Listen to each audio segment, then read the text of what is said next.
శ్రీ గురుభ్యో నమ. శక్తిపాత దేశికేభ్యో నమ. అందరికీ శుభోదయం అండి. మనము క్రితంసారి చెప్పుకున్న ఆడియోల్లో శ్వాసల గురించి చెప్పుకుంటున్నామండి. విజ్ఞాన భేద తంత్రంలో చెప్పబడినటువంటి శ్వాస మీద కాన్సన్ట్రేషన్ చేసేటువంటి పద్ధతుల గురించి కొన్ని చెప్పుకున్నామండి. ఈరోజు శ్వాసని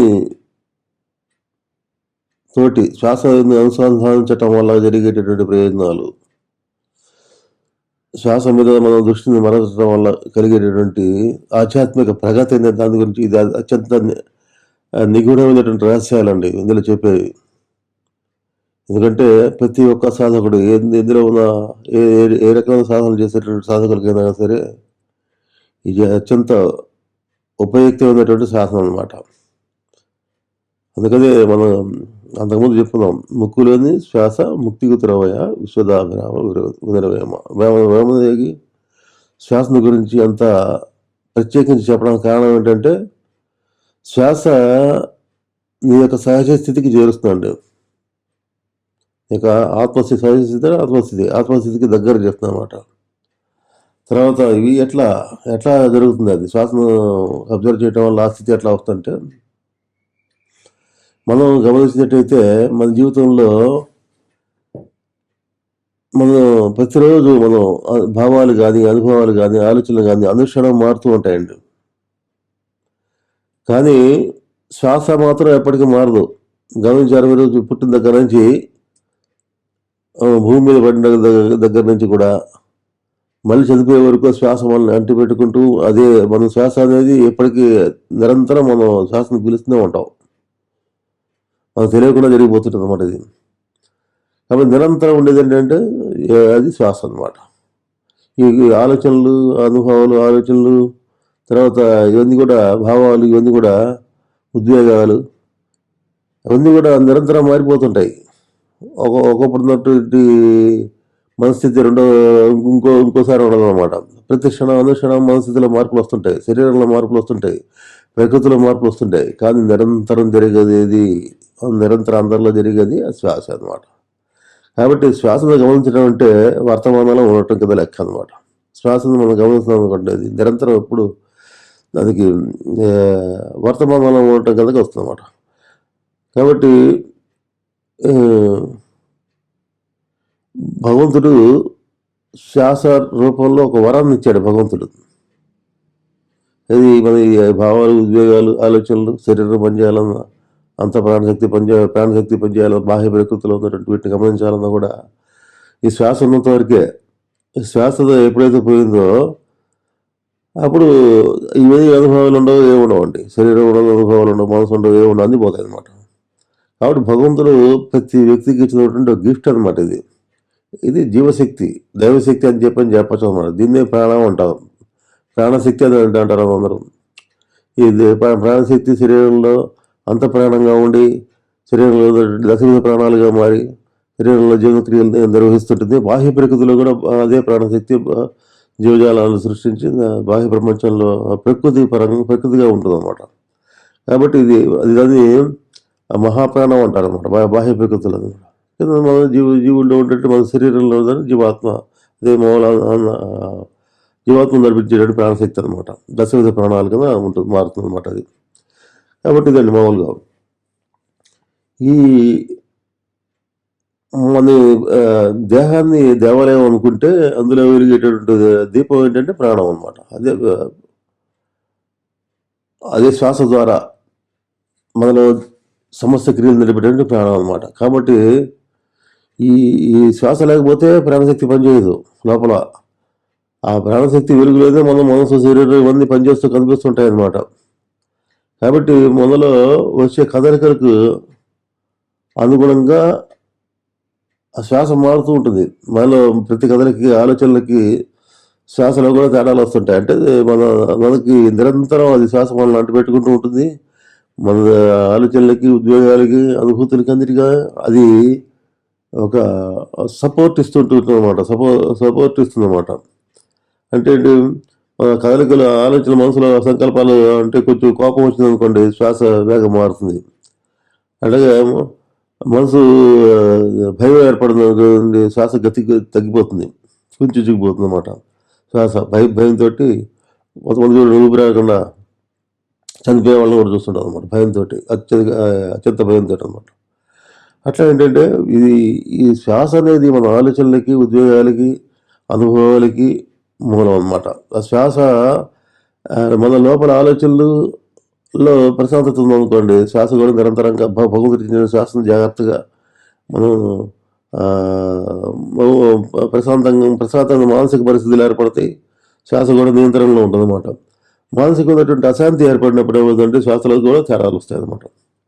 కాబట్టి ఈ ఇదేంటంటే ఈ మనసులో ఆలోచనల్ని కలతలు ఆపాలంటే మనం ఏం చేయాలి? శ్వాస మీద ధ్యాస పెట్టాలి, శ్వాసని గమనిస్తూ ఉండాలన్నమాట.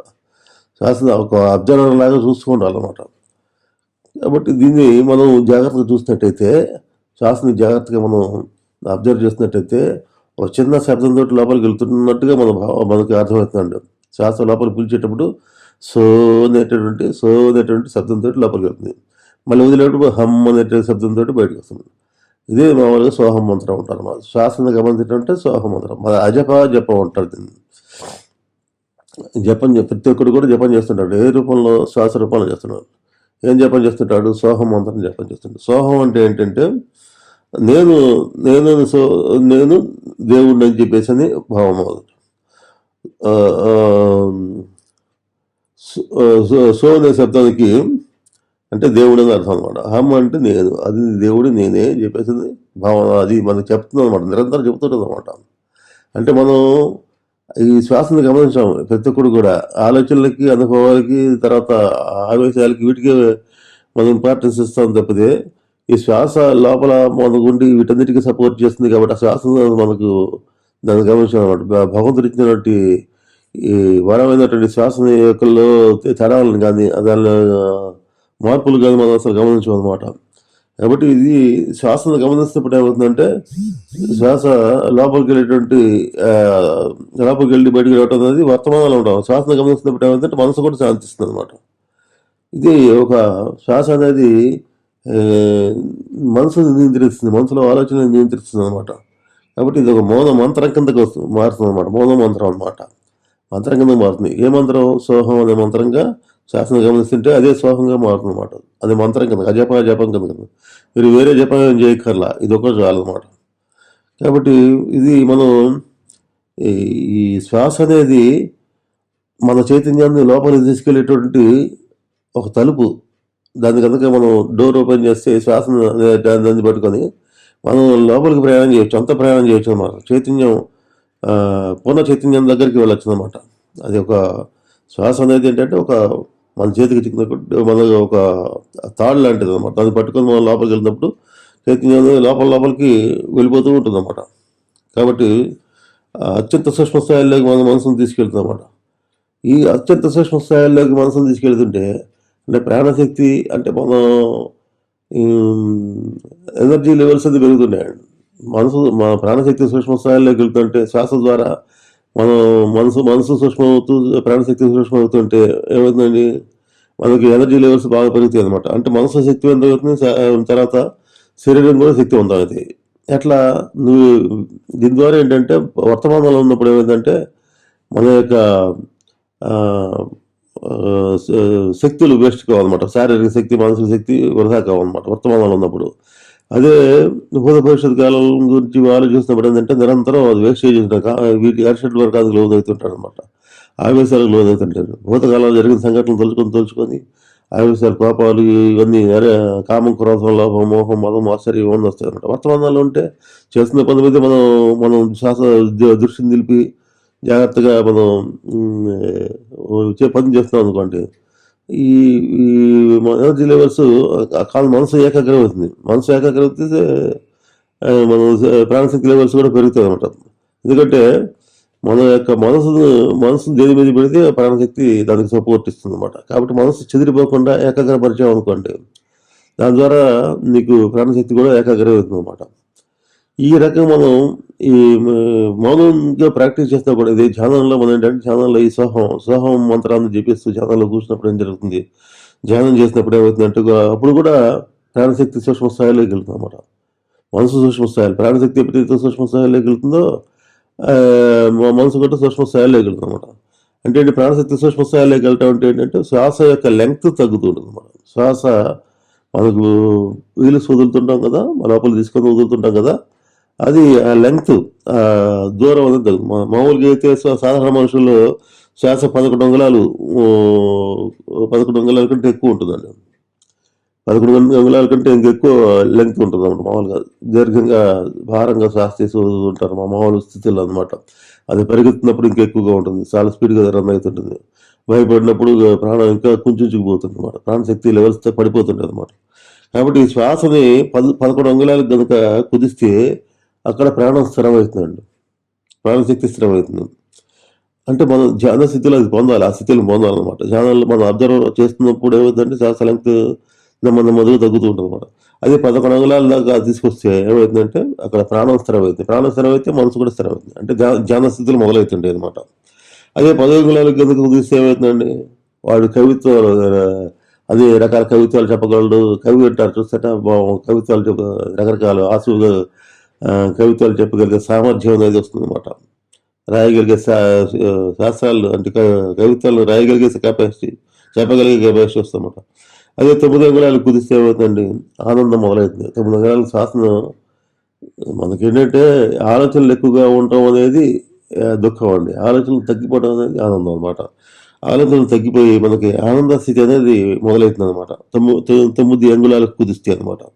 శ్వాస ఇంకా 8 అంగుళాలకి తగ్గిపోయింది అనుకోండి, తగ్గిపోతే దూరదృష్టి కూడా ఏర్పడుతుంది. అంటే ప్రతి విషయాన్ని చక్కగా అర్థం చేసుకోవటం, తర్వాత దూరంగా అక్కడ జరుగుతున్నటువంటి అదే సిద్ధులు అంటారు చూసారా, సిద్ధులు అనమాట.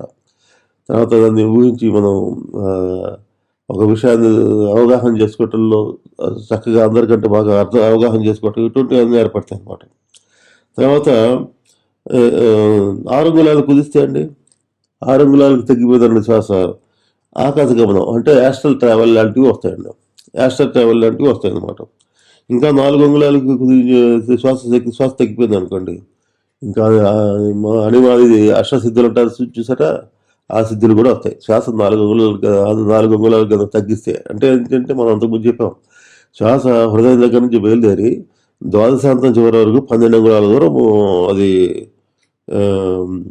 ప్రయాణిస్తున్నాడు. ప్రయాణించి మహాప్రాణంలో, బయట ఉన్న మహాప్రాణంలో కలిసిపోతున్నమాట. మళ్ళీ మహాప్రాణం నుంచి 12 అంగుళాల దూరం ప్రయాణించి మళ్ళీ హృదయం దగ్గర అక్కడ మళ్ళీ రీచ్ అవుతామన్నమాట. ఇది శ్వాసని గమనించడం అంటే అంతకుముందు మనం చెప్పినటువంటి విజ్ఞాన భైరవతంత్రంలో ద్వాదశాంతం వరకు ఉన్నటువంటి 4 రకాలైన ద్వాదశాంతాల చివరి వరకు మనం అబ్జర్వ్ చేస్తూ, అది శ్వాసపరంగా 2 ఉన్నాయి ద్వాదశాంతాలు ఉన్నాయి, చక్రపరంగా కూడా 2 ద్వాదశాంతాలు ఉన్నాయని చెప్పుకున్నాం అంతకుముందు.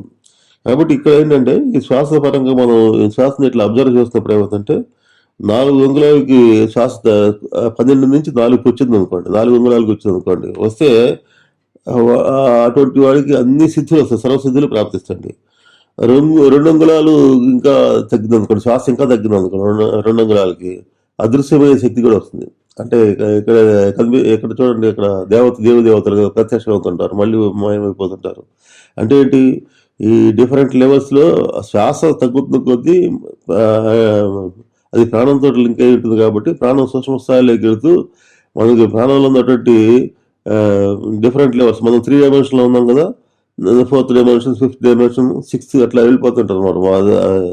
శ్వాస సూక్ష్మవుతున్న కొద్దీ డైమెన్షన్ మారుతుంటుంది అనమాట. కాబట్టి ఈ డైమెన్షన్ మారినప్పుడు మనకు శక్తులు వస్తాయండి. అంటే ఇందాక చెప్పిన సిద్ధులు అనమాట, సిద్ధులు లాంటివి కూడా వస్తాయి. అంటే దేవతల్లాగా వాళ్ళు డిఫరెంట్ ప్లేస్లో ఉంటారు కాబట్టి వాళ్ళు మళ్ళీ కావాలనుకుంటే ప్రత్యక్షం అవుతుంటారు, ఎక్కడ కావాలంటే అక్కడ ప్రత్యక్షం అవుతుంటారు, మళ్ళీ వీళ్ళు అదృశ్యం అయిపోతుంటారు అనమాట. అదృశ్య గమన శక్తి కూడా వస్తుందండి. కాబట్టి ఇంకా సాధన చేస్తే ఏమవుతుందండి, 2 అంగుళాలకు చెప్తున్నప్పుడు అదృశ్య గమన శక్తి వస్తుంది అన్నమాట. తర్వాత ఇంకా సాధన చేస్తే కేవల కుంభక స్థితి, నిశ్చల స్థితి ఏర్పడుతుంది, కేవల కుంభక స్థితి అనమాట. కాబట్టి శ్వాసని మనం లెంగ్త్ తగ్గుతున్న కొద్ది ఏమవుతుందంటే మన యొక్క మానసిక శక్తులు, శారీరక శక్తులు అన్నీ పెరుగుతుంటాయండి. మన యొక్క శ్వాసను బట్టే ఉంటుంది అన్నమాట. శ్వాసను బట్టే మన యొక్క ఆ, ప్రగతి అనేది అనమాట. మన ఆధ్యాత్మిక ప్రగతి అనేది ఆధారపడి ఉంటుంది అనమాట. కాబట్టి శ్వాసకి అంత ఇంపార్టెన్స్ ఇచ్చారనమాట యోగులు అందరూ.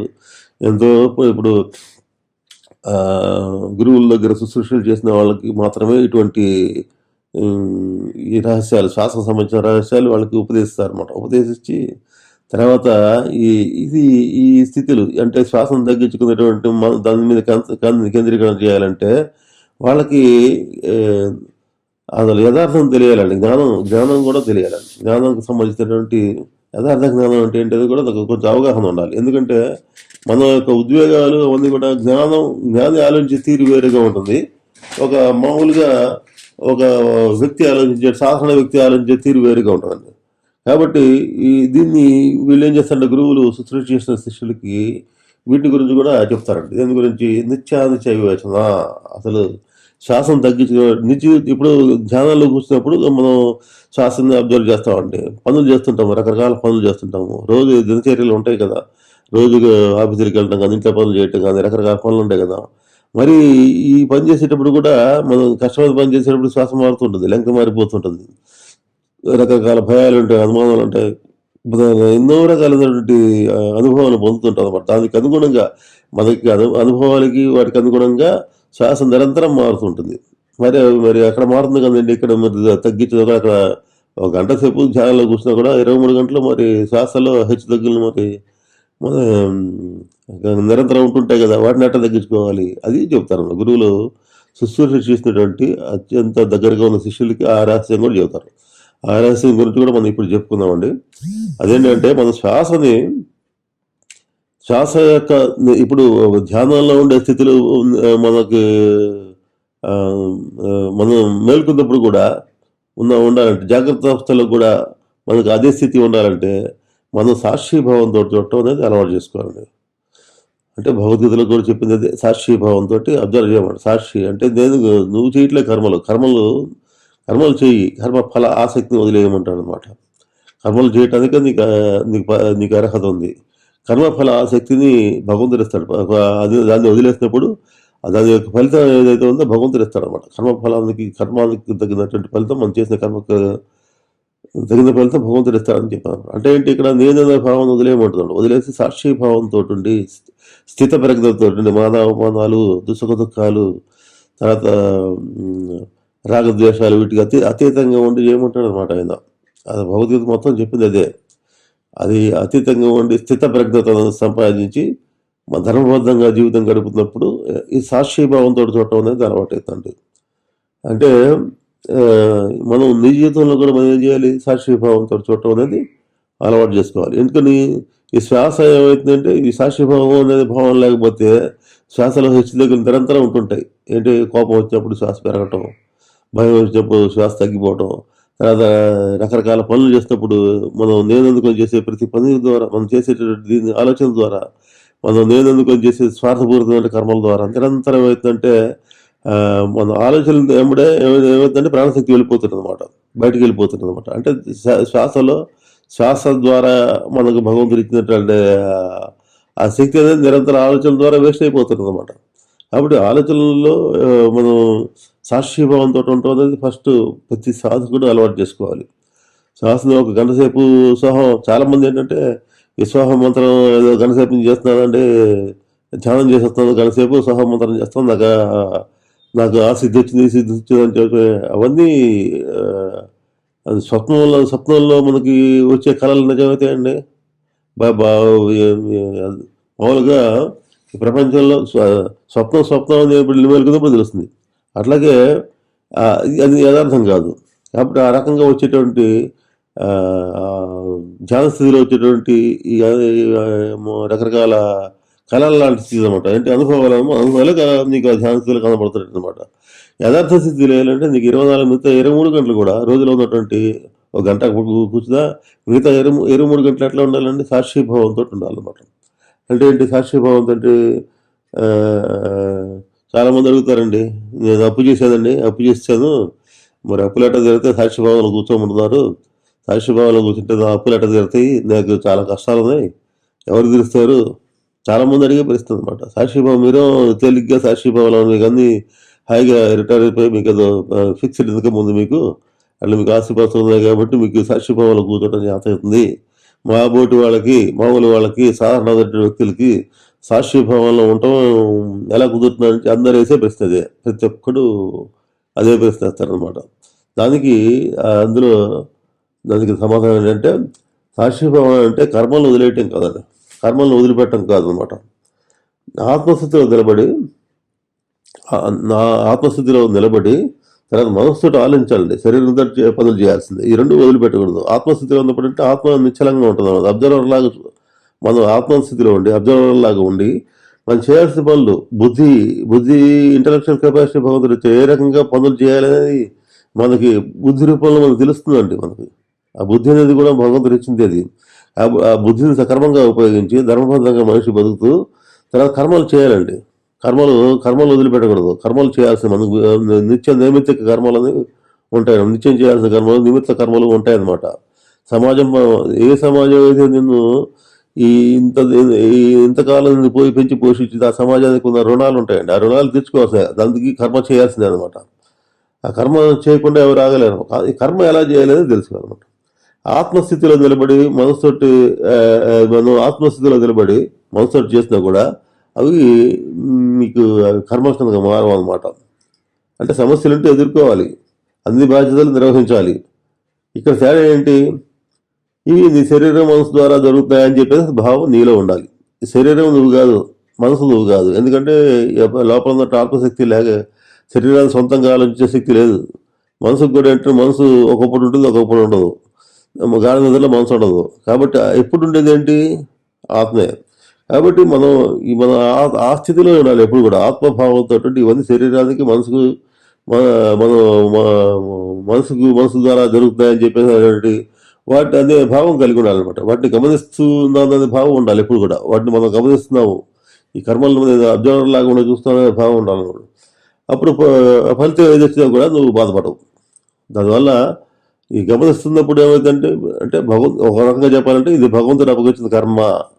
మనకి పనులు, మనకు వచ్చేటువంటి ప్రతి పని కూడా, ఎదురయ్యే ప్రతి పరిస్థితి కూడా భగవంతుడు మనకి ఇచ్చినటువంటి ఎదుర్కోవడానికి మన భగవంతుడి ద్వారా వచ్చే కర్మ అనే భావం ఉన్నప్పుడు కర్మలో భగవదర్పితం చేసినప్పుడు ఏమవుతుందంటే నీకు కర్మఫల బంధం అనేది ఉండాలి. బంధం ఏర్పడదు. ఏదో వచ్చినా స్వీకరిస్తా. భగవంతుడు మంచి ఇస్తే మంచి పొంగిపోవు, చెడు పొంగిపోవు అనమాట. కాబట్టి ఆ స్థితి స్థితి అనేది వస్తుంది అన్నమాట. భగవద్గీతలో ఏం చెప్పారంటే స్థితప్రజ్ఞుడు కమ్మంటాడు అర్జునుడిని. తర్వాత ఇంకోసారి యోగి కమ్మంటాడు. యోగి అంటే నిరంతరం అందరి మేలు కోరుకున్నాడు. యజ్ఞకర్మలు చేస్తుంటే వాడు యోగి అవుతాడు అనమాట. 10 మందికి ఉపయోగపడే పనులు చేస్తుంటే వాడు యోగి అవుతాడు అనమాట. కాబట్టి ఎప్పుడు ఇట్లా ఉండాలన్నమాట. మనం ఏ ఫలితం వచ్చినా కూడా మనం లోపల ఉన్నటువంటి ఆ స్థితి చెదరకూడదు. నిశ్చల స్థితి చెదరకుండా ఉండాలన్నమాట. అది ఈ ఆత్మస్థితిలో ఉన్నప్పుడు ఎప్పుడు ఆత్మస్థితిలో ఉన్నప్పుడు ఏంటంటే మనం ఎప్పుడు వర్తమానంలో ఉండి కర్మలు చేస్తుంటాం అనమాట. ఎందుకని ఆత్మస్థితిలో ఉన్నప్పుడు అది నిశ్చల నిర్గుణ ఆనంద స్థితి అనమాట. అది ఆ స్థితిలో ఉండి చేసినప్పుడు ఆ నిశ్చలత అనేది చెడిపోతుంది. నిశ్చలత దేని వల్ల చెడిపోతుంది? మనకున్నటువంటి చిత్తంలో ఉన్నటువంటి స్థితులు కారణం, చిత్తంలో మనం ఏర్పరచుకున్న సంస్కారాల కారణంగా నిశ్చలత అనేది మనం సేపు జడ్జిమెంట్ ఎట్లా చేస్తుంటే చిత్త సంస్కారాలకు అనుగుణంగా చేస్తుంటాం. లోపల ఆత్మలో మనకు దాని మీద ధ్యానం ఉండదు. దాని గురించి ఆలోచించాం. చిత్త సంస్కారాలకు అనుగుణంగానే మనం స్పందిస్తుంటాం అనమాట. అందువల్ల కర్మలు ఏర్పడుతుంటాం. కాబట్టి మనం ఆ స్థితిలో ఉన్నప్పుడు, ఆత్మస్థితిలో ఉన్నప్పుడు మనకి ఏదొచ్చినా కూడా ఇక్కడ దాన్ని తేలిక అంటే దానికి అటాచ్మెంట్ ఉండదు అనమాట. అదే అనమాట. అంతేకాని నీకు అప్పులుంటే కదలకుండా కూర్చుంటే, నిశ్చలంగా చూస్తుంటే అప్పులు పోతాయని చెప్పలేదండి భగవద్గీతలో. కానీ ఎవరు చెప్పలేదు అనమాట. అందుకేంటంటే మనం చేయాల్సిన ప్రయత్నం చేయాలి. నీకు ఫలితం భగవంతుడి మీద వదిలేయాలన్నమాట. మనసుతో చేయాల్సిన పని చేయాలి, బుద్ధితో ఆలోచన చేయాలి, ఏది వదలకూడదు. అంటే మనకు భగవంతుడు ఇచ్ఛాశక్తి, క్రియాశక్తి, జ్ఞానశక్తి అనే 3 శక్తులు ఇచ్చాడు అనమాట. ఆ 3 శక్తుల్ని మనం వాడుకోవాలండి. వాడుకోకుండా మనం ఏది వాడకుండా నిశ్చలంగా మనం కూర్చుంటే జరిగిపోతాయంటే జరిగిపోవండి. అవి మనకు శరీరం ఏర్పడింది, కర్మానుభవం కోసం ఒక శరీరం ఏర్పడింది. కాబట్టి ఇది కర్మల్ని ఆ నిష్కామ కర్మతో చేసినప్పుడు మాత్రమే ఆ కర్మలు అనుభవిస్తావు. ప్రతిదాన్ని యాక్సెప్ట్ చేసినప్పుడే నీకు వచ్చేటువంటి ప్రతి కర్మను కూడా యాక్సెప్ట్ చేసినప్పుడు మాత్రమే నీకు అది కర్మ తొలగిపోతుందండి. కర్మను నీకు ఏర్పడే అనుభవాన్ని ప్రతిఘటించామనుకోండి, ప్రతిఘటిస్తే అది మళ్ళీ బలమైన కర్మగా మారుతుంది అనమాట. అందుకని యోగులు సిద్ధులు ఏం చేస్తుంటారంటే వాళ్ళకి వచ్చే ప్రతి దానికి ఎదుర్కొనే ప్రతి కర్మకి ఏ స్పందన ఉండదు, వాళ్ళకి దానికి ప్రతిస్పందన ఉండదు అనమాట. వాళ్ళు స్వీకరిస్తారు అంతే. దాన్ని స్వీకరిస్తే ఏమైతే కర్మానుభవం దాంతో అయిపోతుంది. నువ్వు స్వీకరించకుండా నువ్వు ప్రతిఘటించావు అనుకోండి, సపోజ్ మీ మీద నేరారోపణ చేశారు, మీరు చేయలేదు, కానీ ఆ యోగ స్థితిలో ఉండే వాళ్ళు ఏంటంటే నేరారోపణ చేసినా కూడా వాళ్ళు మౌనంగానే ఉంటారు. ఎందుకంటే కర్మానుభవం, కర్మలు లేకపోతే, పూర్వజన్మ కర్మలు లేకపోతే ఆ నేర ఆరోపణ అనేది ఎట్టి పరిస్థితుల్లో కలగదు. అంటే పూర్వజన్మలో ఏదో ఉంది కారణం, దానికి సంబంధించిన కారణం, కార్యకారణ సంబంధం ఉంటారు అనమాట. ఉండబట్టి నీ మీద నేరారోపణ జరిగింది అనమాట. కాబట్టి అది అనుభవిస్తే పోతుంది. అది కర్మ అనుభవించకుండా మనం నేను నేరం చేయలేదని నిరూపించడానికి ప్రయత్నం చేసాం అనుకోండి, మరి ఆ కర్మానుభవం ఎట్లా పోతుంది? పూర్వజన్మలు చేసినట్టు కర్మానుభవం పోతే ఇంకా బలంగా మారుతుంది అనమాట. ఎందుకంటే టైం గడుస్తుంది కదా, ఇంకా బలమైన సూక్ష్మ స్థాయిలోకి వెళ్తుంది. సూక్ష్మ స్థాయిలోకి వెళ్ళి ఇంకా బలంగా మారుతుంది అనమాట. అది సంస్కారం కింద మారుతుంది అనమాట. కాబట్టి ఇవన్నీ అంటే ఒక మామూలుగా ఒక అబ్జర్వర్ లాగా ఉండి వీటిని మనం ప్రాక్టీస్ చేయడం తెలుసుకోవాలండి. దీనికి ఒక ఉదాహరణ మనం ఒకటి ఈ అబ్జర్వర్ లాగా ఉంటాం, దానికి చిన్న ఉదాహరణ మనం చెప్పుకుందామండి. చెప్పుకుంటే కానీ మీకు అసలు అబ్జర్వర్ లాగా ఉంటాం అంటే ఏంటో అర్థమవుతుంది. మనం సినిమా చూడటానికి వెళ్ళామండి, సినిమా హాల్కి వెళ్ళామండి. సినిమా హాల్కి వెళ్తుంటే మనకి ఒక తెర ఉంటుంది, ప్రొజెక్టర్ ఉంటుంది, మనం అన్ని లైట్లు అన్ని తీసేస్తారు, కాంతి ఉండదు, కాంతిలో కనపడవు, బొమ్మలు కనపడవు. అంటే అజ్ఞాన స్థితిలో ప్రపంచం కనబడుతుంది. జ్ఞానం ఉంటే అది ప్రపంచం లేదు. ప్రపంచంలో ఈ నామరూపాల ప్రపంచం అంతా వెళ్ళిపోతుంది. కాబట్టి నీకు అజ్ఞాన స్థితిలో ఉన్నప్పుడు మాత్రమే ప్రపంచంలో సంఘటనలు ఉంది కనపడతాడు. సినిమా హాల్లో కూడా ఏం చేస్తారు, ఉన్న లైట్లన్నీ ఆఫ్ చేస్తే కానీ అప్పుడు తెర మీద బొమ్మ కనపడదు అనమాట. తెర కదలకుండా స్థిరంగా ఉంటుంది. అందులో వచ్చేటువంటి రకరకాల సంఘటనలు 3 గంటలు 4 గంటలు ఉంటుంది సినిమా. ఆ సినిమాలో రకరకాల సంఘటనలు జరుగుతున్నాయండి. అక్కడ ఒకసారి మంటలు వస్తుంటాయి, ఒకసారి నీళ్ళలో తడిసిపోతున్నట్టుగా సముద్రాలు, నదులు అన్నీ చూపిస్తుంటాడు. హీరోయిన్లు వాళ్ళ మూమెంట్స్ అవన్నీ తెలుస్తుంటాయి. అన్ని రకరకాల కోపాలు, తాపాలు మొత్తం అనమాట. అనుభవాలు, రకరకాల అనుభవాలు కనబడుతుంటాయి. అందులో ఒకడు విలన్ ఉంటాడు, దౌర్జన్యం చేస్తుంటాడు. దౌర్జన్యం చేసినప్పుడు మనకు ఆవేశం వస్తుంది. అట్లాగే హీరో సంతోషం, మనం సంతోషపడతాం. ఇవన్నీ జరుగుతుంటాయండి. మనం లోపల కూర్చొని చూస్తుంటాం. ఆ సినిమా చూస్తాం 3 గంటల సేపు. అందులో సినిమా బాగుంటే అందులో అయిపోతాం. వేరే ప్రపంచం మనకు తెలియదు, ఆ సినిమాలోనే ఉంటాం అనమాట. ఇప్పుడు ఇన్ని రకాల సంఘటనలు జరుగుతాయండి. ఒకచోట అగ్నిగుండం ఉంటుంది. అగ్ని తోటి తగలపడుతున్నట్టు చూపిస్తాడు, ఎక్కడ తగలపడుతున్నట్టు చూపిస్తాడు. కానీ తెరకేమైనా అయిందా? తెర తగలబడదా? ఎన్ని సంఘటనలు జరిగినా కూడా నీళ్ళల్లో ఎక్కడికో పోయినట్టు చూపిస్తాడు, సముద్రంలోకి పోయినట్టు, నదుల్లోకి పోయినట్లు. హీరోయిన్లు నీళ్ళల్లో దిగి స్నానం చేస్తున్నట్టు చూపిస్తాడు. తెరకేమైనా అవుతుందా? తెరకేం కాదు. తెర తగలబడదు, తడవదు. అందుకనే అగ్ని దడుపుజాలదు, అగ్ని దహించజాలదు, నీరు దడుపుజాలదు, శస్త్రం ఛేదించజాలదు అంటారు ఆత్మని. భగవంతుడు ఏం చెప్తారండి? ఆత్మని ఎవరు నాశనం చేయలేరు, దాన్ని అగ్ని దహించజాలదు, నీరు దడుపుజాలదు, శస్త్రం ఛేదించజాలదు, అది నాశనరహితం, నాశనం లేనిది అబ్జర్వ్, అదొక ఏది అంటకుండా ఉంటుందని చెప్తారనమాట. మరి ఇప్పుడు సినిమా అనేటువంటి ఉదాహరణ తీసుకుంటే ఇందులో తెరకి ఏమన్నా అంటుందా? దాని తెరకి ఏమన్నా ఈ ఉన్న సంఘటన తాలూకు అనుభవాలు ఏమన్నా అంటున్నాయి దానికి? తెర ఒక ఉపకరణంలాగా ఉపయోగపడేది అంతే. అది ఆ సినిమా చూడటానికి, దృశ్యాలు చూడటానికి అది ఒక ఉపకరణం అంతే, దానిలో ఉపయోగపడదు అన్నమాట. కాబట్టి ఆత్మ అనేది రియాక్ట్ కాకుండా ఎప్పుడు నిశ్చలంగా ఉంటుంది అన్నమాట. అందులో ఏ రకమైన మార్పులు ఉండవు. అందులో రాగద్వేషాలు కానీ దీనికి సంబంధించిన ఏవి ఉండవు అనమాట. అది నువ్వు. అంతకుముందు చెప్పిన వీడియోలో కూడా చెప్పుకుందాం. తత్వమసి, అహం బ్రహ్మాస్మి, నేనే బ్రహ్మాన్ని, తత్వమసి. అది తెలుసుకో, యథార్థం తెలుసుకోవా, నువ్వు ఆత్మ అని చెప్పేసి యథార్థం తెలుసుకోమని చెప్పి అంటారు. అందులో ఈ మహావాక్యాలన్నింటిలో అదే చెప్తుంది అనమాట. కాబట్టి ఇది తెలుసుకున్నప్పుడు ఏమవుతుందంటే నేను ఆత్మస్థితిలో ఉండటం అనేది ఈ సంఘటనలన్నీ మనసు మీద, బాహ్య ప్రపంచంలో జరిగే సంఘటనలు నిరంతరం మారుతుంటాయి. ఇవి శాస్త్రం కాదు, ఏది శాస్త్రం కాదు ఇక్కడ అని చెప్పేసి తెలుసుకున్నప్పుడు ఏమవుతుందంటే నిత్య వివేచన అంటారు అనమాట. దాన్ని ఏమంటే జ్ఞాన యోగాలు అంటే నిత్యానిత్య ఏది శాస్త్రం ఏది అశాశ్వతం, ఏది ఇక్కడ శాస్త్రం. అశాశ్వత వస్తువుల పట్ల మనం ఎక్కువ దాన్ని మోహం పెంచుకుంటామండి. ఇల్లు కాదు, వాకిళ్ళు కాదు, భార్య బిడ్డలు కాదు, ఏమి నిలవ ఉండవు కదండి. మనం ఉట్టి చేతులతో వచ్చాం ప్రపంచంలోకి, మళ్ళీ లేకుండా వెళ్ళిపోతాం.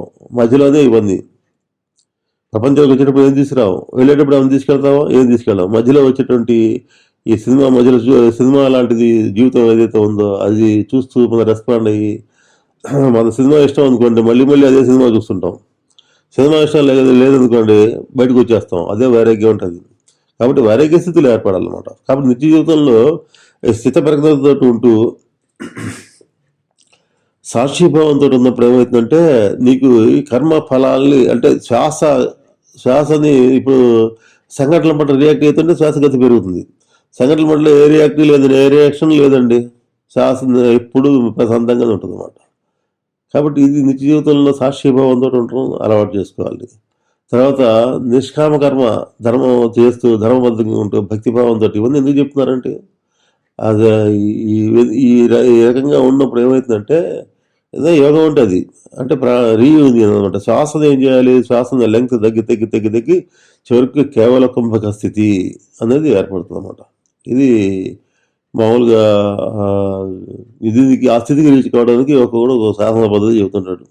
ఒక్కొక్కడు కొంతమంది కుండల సిద్ధ మహాయోగంలో ఒక పద్ధతి, అట్లా హఠయోగంలో ఒక పద్ధతి, భక్తి యోగంలో ఒక పద్ధతి, రకరకాల పద్ధతులు చెబుతారు. అన్నింటిలో జరిగేది ఇదే. కాబట్టి ఎక్కడ మారాలి, మన వేపులింగ్ మారాలి, ఎట్లా చూసే విధానం మారాలి, సాక్షిభావంతో చూడటం అనేది అలవాటు చేసుకోవాలి. తర్వాత నిష్కామ కర్మ చేస్తూ ఉండాలి. ప్రపంచంలో కర్మలు చేయాలి, నిష్కామ కర్మతో చేయాలి, ధర్మబద్ధంగా జీవించాలి. ధర్మాలంటే ధర్మబద్ధంగా అంటే అన్నింటి వదిలే సన్యాసికి బతకడం కాదండి. మనకి గృహస్థ ధర్మం ఉంది. గృహస్థగా మన మీద డిపెండెంట్స్ ఉంటారు, వాళ్ళకి కావాల్సిన చూడటం, తల్లిదండ్రులను చూడటం, ఇవన్నీ గృహస్థ ధర్మం అన్నమాట. అట్లాగే ఉద్యోగ ధర్మం ఉంటుంది. చేసిన ఉద్యోగాన్ని, చేస్తున్న పనుల్ని, అంటే ప్రపంచం ఎట్లా ఉంటుందంటే మనం ఏదో ఒక పని చేయంటే నీకు లభించదు. ఒక ప్రపంచంలో మనం ఏది చేస్తే అది మళ్ళీ తిరిగి నీకు వస్తుంది అన్నమాట. కాబట్టి మనం కర్మలు చేయకుండా ప్రపంచంలో బతకలేవు. ఆ కర్మలు ఎట్లా చేయాలి, ధర్మబద్ధంగా చేయాలి. మరి వ్యాపారం చేస్తే ధర్మంగా చేయాలి, ఉద్యోగం చేస్తే ధర్మంగా చేయాలి, ఏ పని చేస్తే ధర్మం అనేది ఉండాలి. దాని వెనకాల ధర్మం ఉన్నప్పుడు మాత్రమే నీకు ఏమైంది, ఫలితం సక్రమంగా ఉంటుంది. అంటే మనసు యోగ స్థితికి వెళ్తుంది అన్నమాట. ధర్మబద్ధమైన జీవితం గడపడానికి ప్రాముఖ్యత ఇవ్వాలన్నమాట. ఒక వ్యాపారస్తున్నాడండి, అది రకరకాల ఎక్కడ కొనుక్కొచ్చేసి అమ్ముతుంటాడు. అది ధర్మబద్ధంగా న్యాయంగా ఎంతవరకు లాభం వేసుకొని అంతవరకు వేసుకొని చేయాలి. చేస్తే అది కర్మయోగంగా మారిపోతుంది. ఒక డాక్టర్ ఉన్నాడండి, డాక్టర్ కూడా రోగుల్ని ఎట్లా చూడాలండి, వైద్యం నారాయణ హరిస్వరూపంగా నారాయణ హరిస్వరూపంగా భావిస్తారు, నారాయణ స్వరూపంగా భావిస్తారు డాక్టర్ని. మరి డాక్టర్ నిష్కామంగా చేసినప్పుడు డాక్టర్ వృత్తి కూడా అది కూడా యోగం కింద మారుతుంది అన్నమాట. నిష్కామంగా, తర్వాత ఎంతవరకు ధర్మబద్ధంగా, ఎంతవరకు రోగులను చూసినప్పుడు ఏమవుతుందంటే ఈ రోగుల సేవ యజ్ఞం కిందగా మారుతుంది అన్నమాట. యజ్ఞకర్మ కిందగా మారుతుంది. ఎంత మనం నిరంతరం రోగులు వస్తుంటారు కాబట్టి దాని ద్వారా ఎంతో వాళ్ళు సమాజానికి సేవ చేయొచ్చు. అట్లా ప్రతి వృత్తిలో కూడా ధర్మబద్ధంగా సమాజానికి సేవ చేయొచ్చండి. దాన్ని మన స్వార్థం కోసం వాడామనుకోండి, మనకు తెలిసిన స్కిల్స్, భగవంతుడి స్కిల్స్ అంతా ఎక్కడి నుంచి వచ్చిందంటే, సేవ చేయాలంటే స్కిల్స్ కావాలి, అంటే నేర్పు కావాలి. ఆ నేర్పు అంతా ఎక్కడి నుంచి వచ్చిందండి, ఈ దేవి దేవతల నుంచి వచ్చింది. భగవంతుడు యొక్క భాగాలు ఏంటంటే దేవి దేవతలు ఏమవుతాయంటే, దేవి దేవతలు కొంతమందికి తెలివి ఇస్తారు, కొంతమందికి డబ్బు ఇస్తారు, కొంతమందికి అట్లా రకరకాల శక్తులు ఇస్తారనమాట. ఆ శక్తులు దేనికోసం ఇచ్చారండి, సమాజ హితం కోసం వాడటం కోసం ఇచ్చారనమాట. సమాజ హితాన్ని చేయకుండా మనం ఆ శక్తుల్ని దుర్వినియోగం చేసేవాడు స్వార్థం కోసం వాడుకున్నారు అనుకోండి, అదే జన్మల కారణం అవుతున్నారు. జన్మ పరంపర కొనసాగడానికి కారణం ఏంటంటే స్వార్థం చేసేటువంటి కర్మలు అనమాట. కాబట్టి ఇదండి, నిస్వార్థంగా జీవించాలి మనిషి. నిస్వార్థమైన నిస్వార్థంగా మన స్వార్థం లేకుండా మనం కర్మలు చేయాలి. తర్వాత సమర్పణ భావం, భక్తి, భగవంతుడే సమస్తం తెలుసుకొని సమర్పణ భావం వహించాలి. తర్వాత నిత్యానిత్య అంటే ఒక భక్తే కాకుండా ఒక భక్తి ఉంటే ఏమవుతుందంటే అది మూఢ భక్తి కింద మారుతుందండి. అంటే ఏడాది చెప్పినా భక్తి అది అనుసరిస్తుంటారు అనమాట. అక్కడ ఏదో ఉంది పొమ్మంటే అక్కడ పోయి దేవుడికి దండం పెడతారు, ఇక్కడ అక్కడ పోయి ఇంకో చోట పోయి అక్కడ పోతే ఇంకో జరిగిన లాభం వస్తుందంటే అక్కడ పోతారు. ఇది మూఢభక్తి కింద మారుతుంది. భక్తి ఒక్కటే కాదండి, జ్ఞానం కూడా ఉండాలి. జ్ఞానం అదే జ్ఞానం అంటే ఏంటంటే యథార్థం ఏంటి, యథార్థ స్థితి అంటే భగవంతుడు అన్నింటిలో ఉన్నాడు అని చెప్పి, సమస్తల్లో భగవంతుడు ఉన్నాడు, అన్ని చోట్ల భగవంతుడు ఉన్నాడు అని చెప్పి భగవంతు శక్తిని ఉపాసన చేయటం జ్ఞానం అనమాట. అన్ని చోట్ల అందరిలో భగవంతుడు ఉన్నాడని తెలిసినప్పుడు నీలో రాగం ద్వేషం ఇవన్నీ ఉండవండి, రాగద్వేషాలు ఉండవు, తర్వాత అరిషద్వర్గం ఉండవు, స్వార్థం ఉండదు, ఏముండదు అనమాట.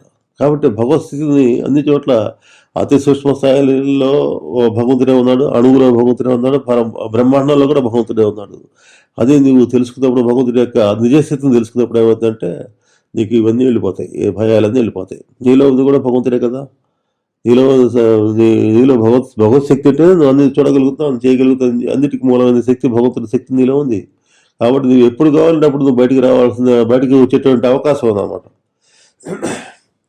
అంటే సాధన ద్వారా నువ్వు ఎప్పుడైతే నీ నిజస్థితిని తెలుసుకున్నావో అప్పుడు నువ్వు లిబరేట్ కావడానికి అవకాశం ఉందన్నమాట. ఈ నిజస్థితి తెలియనప్పుడు ఏమిటంటే నిరంతరం ఏదేదో మనసుతో చేస్తుంటావు, కర్మలన్నీ సాధనలన్నీ ఏం చేస్తుంటారంటే మనసుతో చేస్తుంటావు అనమాట. మనసుతో చేసేటటువంటి సాధనల ద్వారా నీకు ఏ రకమైనటువంటి ముక్త స్థితి అనేది లభ్యం కాదనమాట. కాబట్టి మనసు కాదు అక్కడ కావాల్సింది, మనసుకి ఆధారభూతమైనటువంటి ఆత్మశక్తి అనమాట. అదే ప్రాణశక్తి అనొచ్చు. భగవంతుడి శక్తికి తేడా లేదండి, భగవంతుడి శక్తికి తేడా లేదు. అంటే శక్తి ఎక్కడ ఉంటుంది అంటే అట్లాగే శక్తి స్వరూపం ఎక్కడ అంటే ప్రాణశక్తి అనొచ్చు, ఏదైనా కదా చైతన్య శక్తి అంటాం. చైతన్య శక్తి ఎక్కడ ఉంటుందో అక్కడ భగవంతుడు ఇద్దరికి వేరేరాని సంబంధం ఉంది. వాక్కి అర్థానికి ఏ రకంగా తేడా ఉండదు. ఒక మాట మాట్లాడతామండి, ఒక కుర్చీ అంటావు, ఏమంటే మన కుర్చీ స్ఫురణకు వస్తుంటాం, అర్థం ఏమంటే స్ఫురిస్తుంది. కాబట్టి ఆ వాక్కి అర్థానికి ఉన్నటువంటి ఆ దగ్గర సంబంధం ఏదైతే ఉందో అది శివశక్తులకి, పరమాత్మకి, చైతన్య శక్తికి రెండుకి అంత దగ్గర సంబంధం అనమాట. కాబట్టి అది విడదీయలేని సంబంధం అనమాట. కాబట్టి ఈ స్థితిని భగవంతుడు మనకి సాక్షిభావస్థ అనేది చూడటం అనేది అలవాటు చేసుకోవాలి. దాని ద్వారా ఏమవుతుంది, ఒక మెడిటేషన్లో మీరు కూర్చున్నా కూడా ఈ అబ్జర్వ్ సోహం మంత్రం అనేది మీకు అది తేలిగ్గా చేయగలుగుతారు అనమాట. శ్వాసను అబ్జర్వ్ చేయగలుగుతారు. శ్వాసను అబ్జర్వ్ చేస్తుంటే శ్వాస లెంగ్త్ తగ్గుతున్న కొద్దీ మీలో ప్రజ్ఞాస్థితులు పెరుగుతున్నాయి, తెలుసుకునేటువంటి కెపాసిటీ భగవంతుడు తెలియబట్టి ఉన్నాడు. భగవంతుడి దర్శనం పొందడం అంటే ఏంటండి, వచ్చి ఆకారం ఫిజికల్ ఫార్ములా రావటం కదండి, మీకు సమస్తం తెలియపరుస్తున్నాడు. లోపల నుండి శ్వాస రూపంలో శ్వాస లెంగ్త్ తగ్గుతున్న కొద్దీ అంటే ఆత్మస్థితి దగ్గర అవుతుంటాడు అనమాట. ఆత్మస్థితిలో సమస్తం ఉందండి, ఆత్మలో సమస్త విజ్ఞానం ఉంది. కాబట్టి మీకు ఆత్మస్థితి దగ్గర అవుతున్న కొద్దీ మీకు శాస్త్రాలు అర్థమైతే, ఇవన్నీ భూత భవిష్యత్ వర్తమానకాలు మొత్తం అర్థమైతే అన్ని రకాల సిద్ధులు వస్తాయన్నమాట. కాబట్టి అన్నిటికీ మూలం ఏంటండి, ఆ భగవంతుడి శక్తి, ఆత్మశక్తి అనమాట. ఆత్మశక్తిని ఎట్లా పొందొచ్చండి, సాక్షిభావంతో, తర్వాత ఈ శ్వాస మీద శ్వాసతోటి, శ్వాసని అబ్జర్వ్ చేయడం ద్వారా, సోహం మంత్రం జపం ద్వారా అది మనకు తెలియబడుతుంది అనమాట. ఇది విజ్ఞాన భైరవ తంత్రాలు చెప్పినట్టు, కాశ్మీరీ శైవ సిద్ధాంతాల్లో చెప్పినట్టే ఒక ముఖ్యమైన సాధన అనమాట. ఇది ఈ సాధన ఈ సాధన ఒక్కటి చాలండి, మళ్ళీ మన యొక్క స్థితిగతులన్నింటినీ మార్చేస్తుంది. భగవంతుడి దగ్గరికి వెళ్ళి మనం ఏమి ప్రార్థించి అడగాల్సిన పని లేదనమాట. నీలో ఉన్న ప్రాణశక్తి ఏదైతే ఉందో, ఎనర్జీ లెవెల్స్ పెరుగుతున్న కొద్దీ నువ్వు చేస్తున్న సంకల్పాలు నెరవేర్తాయి. నువ్వు నీకున్నటువంటి అటాచ్మెంట్స్ అన్నీ వెళ్ళిపోతున్నాయి అనమాట. నువ్వు చేస్తున్న ఏది అనుకుంటుంది సంకల్ప సిద్ధి అంటే ఋషులకి మునులకి సంకల్ప సిద్ధి ఉంటుంది. ఎందుకని వాళ్ళు ఈ రకమైన ప్రాక్టీసెస్ సాక్షిభావంతో ఉండటం, తర్వాత ఏది మనసుకు తీసుకుపోవటం, ఇవన్నీ ఉంటాయండి. అది సాధనలో ఉంటారు, అంతా ధ్యాన స్థితిలోనే శ్వాస యొక్క గమనాన్ని, శ్వాస ఏంటంటే షార్ట్ అయిపోతూ చివరికి నిశ్చల స్థితి అనమాట. కుంభక స్థితికి అంటే కేవల కుంభక స్థితి అనమాట, బలవంతంగా కుంభకం కాదండి. అక్కడ కేవల కుంభకం అంటే సహజంగా జరిగేటువంటి కుంభక స్థితికి, ఆ స్థితికి దగ్గర అవుతుంటారు. ఆ స్థితికి దగ్గర అవుతున్న కొద్దీ ఆత్మస్థితికి దగ్గర అవుతారు లెక్క అనమాట. ఆత్మస్థితికి దగ్గర అవుతున్న కొద్దీ మీ యొక్క మానసిక శక్తులు, శారీరక శక్తులు పెరుగుతూ ఉంటాయి అనమాట. సాధారణ వ్యక్తులకి వాళ్ళకి తేడాది. కాబట్టి ఇది సాధన అంటే ఇది అనమాట. కాబట్టి ఇటువంటి సాధనలు విజ్ఞాన భైరవంతులు ఇంకా ఉన్నాయి, చాలా ఉన్నాయి. వాటి గురించి మనం వివరంగా చెప్పుకుందాం. మరి ఈ ఆడియో మీకు బాగుంటే మీ ఫ్రెండ్స్కి వాళ్ళకి కూడా పంపించండి. ఈ యథార్థంగా సాధన అంటే ఏంటో తెలుసుకోవాలనేటువంటి జిజ్ఞాస ఉన్నటువంటి వ్యక్తులకి మనం వాళ్ళ కోసం నేను ఈ వీడియో చేస్తాను. అటువంటి వాళ్ళ కోసం ఇక్కడ మా కల్టు నీ యొక్క ప్రచారం కోసం నేను చేయట్లేదండి, అందరి కోసం చేస్తాను అనమాట. విజ్ఞాన భైరవతంత్రం అట్లాగే మన కాశ్మీరీ శైవిజం ఏంటంటే అందరిలో ఉంది భగవతత్వం తెలుసుకోమంటుంది అనమాట. అందరిలో భగవంతుడు అనేది భావించినప్పుడు నాకు మనకి వేరే కల్ట్ అనేది అంటే వేరేగా ఉంటుంది అనమాట. అదేం లేదనమాట. అందరూ సమానమే. అందరికీ ఇది విజ్ఞానం చెందాలి కాబట్టి మీరు ఇది తెలుసుకొని మీకు ఇందులో మీకు బాగుందంటే మీకు 10 మందికి ఉపయోగపడుతుంది అనుకుంటే ఇతరులకు కూడా పంపించండి. రేపు కొత్త సబ్జెక్ట్ తోటి మరో కొత్త ఇంకో వీడియో చేసుకుందామండి. ఈరోజు స్వస్తి.